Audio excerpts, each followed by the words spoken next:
দুর্যোগ ব্যবস্থাপনা ও ত্রাণ মন্ত্রণালয়ের প্রাথমিক হিসেবে ঘূর্ণিঝড় রিমালের আঘাতে দেশের ২০ জেলায় ৬,৮৮০ কোটি টাকার ক্ষয়ক্ষতি হয়েছে।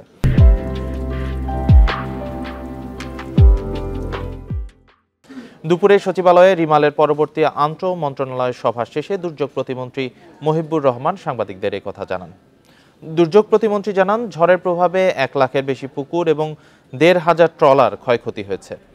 ক্ষতি হয়েছে ঘেরে শত শত কোটি টাকার মৎস্য সম্পদের।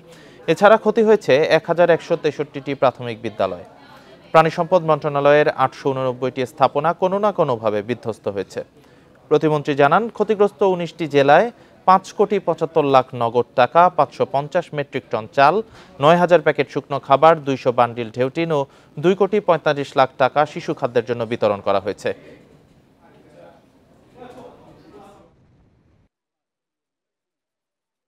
উপকূল এলাকায় ভেড়িঘাটগুলিতে ব্যাপক ক্ষতি হয়েছে। এগুলির ব্যাপারে আমরা ক্ষয়ক্ষতি নিরূপণ করে এটা প্রধানমন্ত্রীর হাতে দিব এবং মন্ত্রণালয় ভিত্তিক কাজগুলি হবে। মৎস্য সম্পদের ব্যাপক ক্ষতি হয়েছে। অনেক ঘেরের মালিক শত শত কোটি টাকা বিভিন্ন মালিকরা ইনভেস্ট করে আজকে নিঃস্ব হয়ে গেছে।